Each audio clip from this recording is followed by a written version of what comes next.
Alors, quitte à vous décevoir, je ne suis pas un spécialiste, je dirais, de la définition du soufisme. D'ailleurs, malin celui qui nous dira qu'est-ce que c'est que le soufisme. Je pense qu'il y a autant de soufisme que de soufis.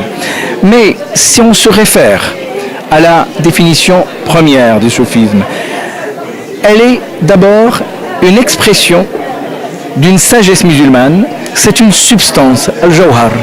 C'est-à-dire qu'à l'intérieur de la foi musulmane, du corpus religieux musulman, de la tradition musulmane, il y a quelque chose qui se dégage, non pas pour être indépendante, mais pour donner une vérité visible à ce qu'est intérieurement cette foi présente.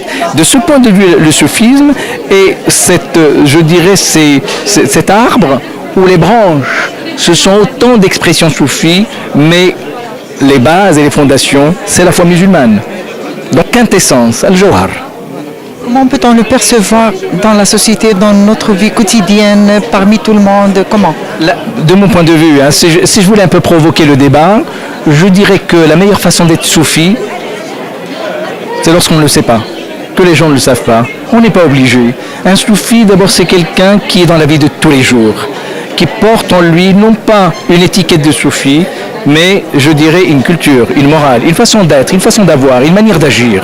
Et je pense que la meilleure façon de faire monter cet héritage, c'est de cesser de croire que c'est sa visibilité qui lui donne du sens. Non, c'est le comportement, c'est une éthique, c'est une morale, c'est un humanisme. Et l'humanisme n'a pas de corps, il n'a pas de cœur, mais en revanche, le soufisme en tant que tradition de la sagesse, qui a montré dans l'histoire depuis 14 siècles, le soufisme depuis les débuts de l'islam jusqu'à aujourd'hui, traverse l'histoire, traverse les courants.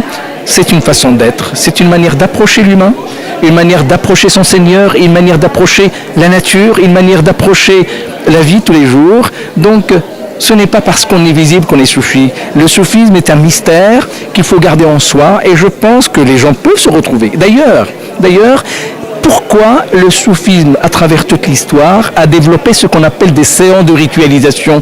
Parce que précisément, c'est une façon de se retrouver ensemble, ce que nous avons fait individuellement. Donc l'approche individuelle doit être complétée par ce qu'on appelle cette notion de sama' quand on est ensemble, cette notion de hadra, cette notion de la wadifa, qui sont autant de rendez-vous afin que les gens, les soufis, mettent ensemble ce qu'ils sont au quotidien.